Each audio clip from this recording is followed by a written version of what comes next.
of the virtual conference. Pest Odyssey starting now, just now. Hi everybody, welcome to the first virtual conference session of Pest Odyssey 2021. I'm Suzanne Ryder and I'm going to be chairing the sessions this morning. I'm delighted to introduce our first speaker, Alan van Dyke, presenting a paper called IPM Strikes Back, Reviving a Slumping IPM Program. Following this presentation, Michael Bellingham will be presenting a pre-recorded paper. So what you'll need to do is click on the arrow on the screen. Over to you, Alan.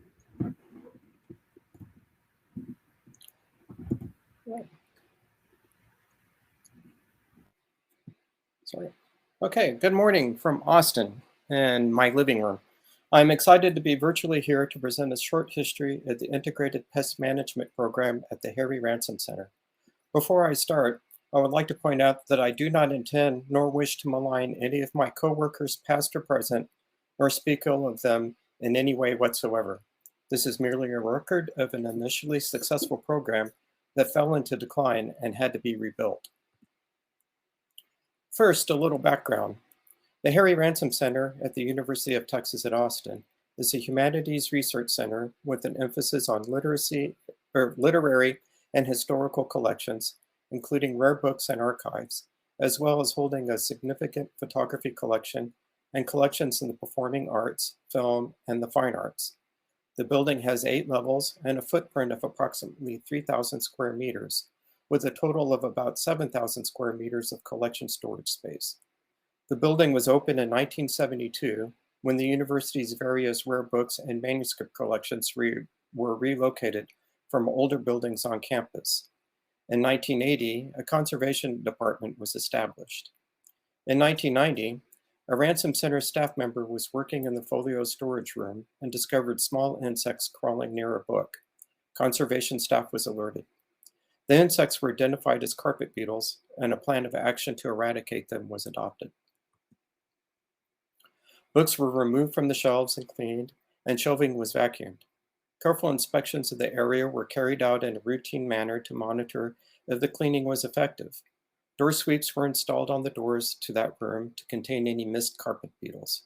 The efforts proved successful, and the infestation was eliminated. This incident marked the birth of the IPM program at the Ransom Center. In 1992, an assistant book conservator, Mary Boffman, was assigned the task of building an IPM program in response to the carpet beetle infestation. She went about learning how to implement IPM and set up a regular monitoring program with assistance from center staff members to place and collect traps.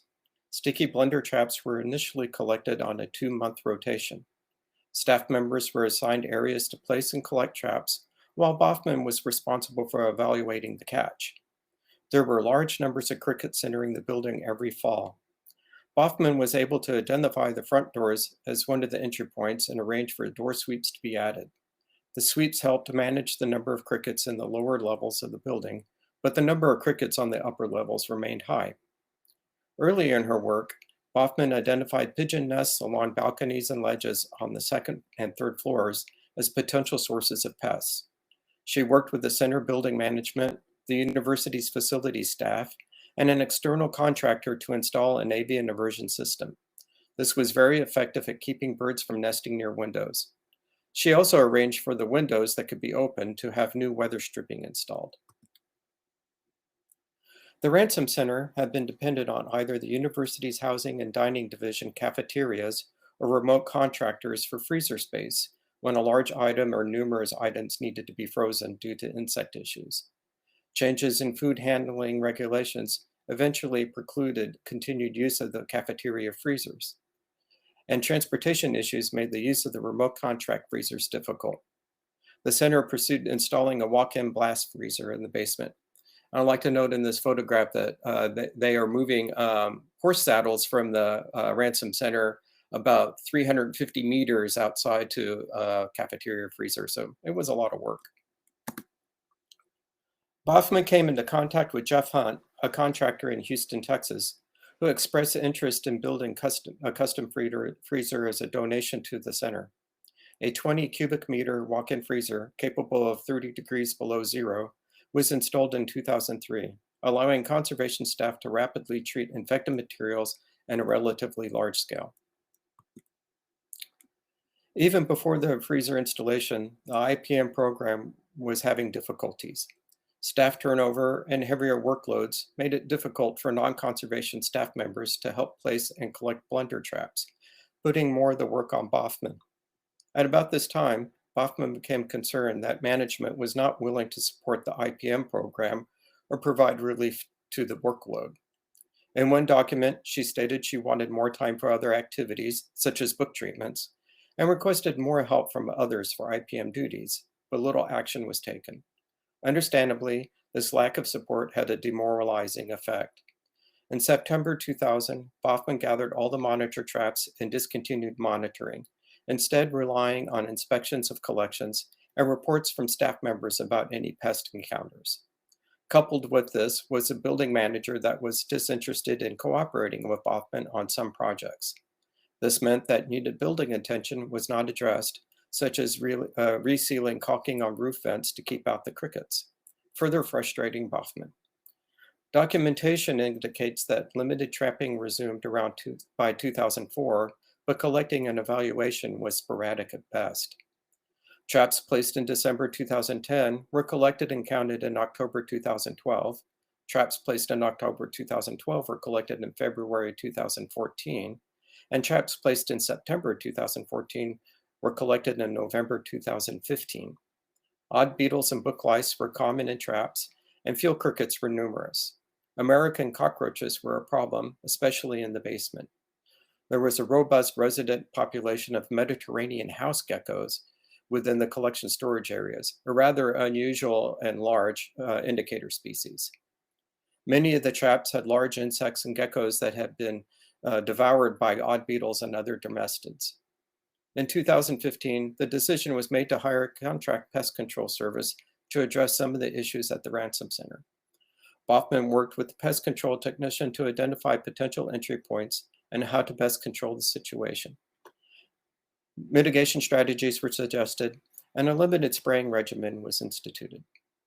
With a new preservation and conservation administrator at the Ransom Center and Boffman's impending retirement, in 2015, IPM duties were reassigned to a preservation technician with a background in preventive care. I was assigned these duties. This reassignment was part of a larger programmatic change that centralized preventive care tasks within the preservation team of the Preservation and Conservation Division, along with custom enclosure making for collection materials and environmental monitoring. This change also afforded center conservators increased time to concentrate on treatments rather than other tasks. After training by Boffman, I took sole control of IPM activities in early 2016. When I became responsible for IPM at the Ransom Center, an evaluation was conducted You have 5 minutes, Alan. Thank you. An evaluation was conducted of the state of IPM functions. Of the 3 floors that were primarily collection storage, only 2 were fully trapped, and those 2 floors were heavily trapped. Some rooms had 10 or more traps, and the top floor had over 100 traps. Other floors with little or no collection materials were also monitored with a heavy number of traps. A revamping of both collecting schedules and sticky bundle trap placement was in order. The number of traps were reduced to a more manageable level, and the traps were added to every floor in the building with a focus primarily on collection storage areas. Rather than trying to collect and count all the traps in the building in a single week, a staggered schedule was developed. Traps were collected on a quarterly cycle, with each week dedicated to a single floor. This allows for traps to be replaced and counted on the same day, and has the added benefit of allowing a year-round monitoring of pest activity. Because the Ransom Center has 8 levels, there are some off weeks. If there is an alarming increase of pest activity within the building, shifting to a 2-month monitoring cycle could be easily implemented without causing an excessively heavy workload. Here is a tantalizing and riveting photo of a door sweep. Since there was more or less a restart of IPM at the Ransom Center, and I already had a positive working relationship with building management, issues concerning the building were more easily addressed. At my request, door suites were installed on emergency stairwell doors and collection storage areas where crickets and other pests had been entering. Due to the success of this endeavor, The following year, building management proactively installed door sweeps on all emergency stairwell doors throughout the building. Likewise, dried and cracked caulking around screens and vents on the rooftop were placed, also helping mitigate pests entering the building. A disused custodial closet with a chronic American cockroach problem was addressed when building management added screens to the floor and sink drains to prevent cockroaches from crawling out of dry pipes. Finally, building management worked with center administrators to develop a long overdue comprehensive food policy within the building that removed break rooms located near or adjacent to collection storage areas. It was decided to continue using outside pest control company for spray pesticide application. However, since using sprays around collection materials can have negative effects, application continues to be very limited. Only entry points, areas with water sources, and areas with food, such as break rooms, are treated with synthetic pyrethroids, as well as the exterior perimeter of the building. As a result of these efforts, the number of pests caught in sticky blender traps at the ransom center has dropped. Though crickets are still entering the building, they are mostly relegated to inside the emergency stairwells, where it is easy to sweep away their bodies. Odd beetles rarely show up in traps, and certainly not in a consistent manner. As there are more frequent trap replacements, there is more visual monitoring during rounds, and as a result, I was able to quickly discover a rat in the basement shortly after it had entered the building. And in this graph, you can see the drop in book lice and odd beetles that were caught, as well as spiders, while the percentage of clean traps has increased. In this chart, you can see the decline in Mediterranean house geckos caught in traps. And I'd like to point out that in the winter and spring, I have far fewer geckos because they reproduce in the summer and their population moves up and then drops because currently they have a severe lack of food source. There are still issues to face. Though fewer in number, book lice are still present, perhaps a result of an aging HVAC system and poor humidity control.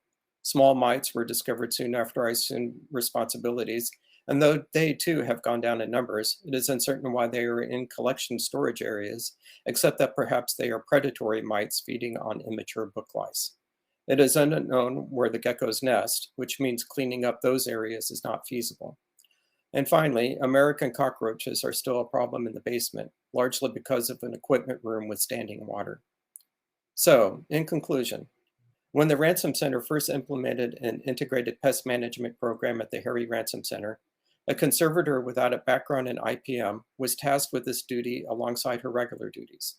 This is common in many institutions with smaller conservation staff. The book conservator that oversaw IPM had support for management and was able to achieve many accomplishments, including addressing issues with the building and securing a walk-in blast freezer. Over time, however, the conservator felt she had lost a degree of support from management, complicated by difficult relations with building management. Monitoring was overwhelming and became sporadic at best. When a new IPM manager was appointed, new ideas and energy rebuilt the program. A new associate director for preservation and conservation and repaired relations with building management led to a renewed IPM effort with positive results.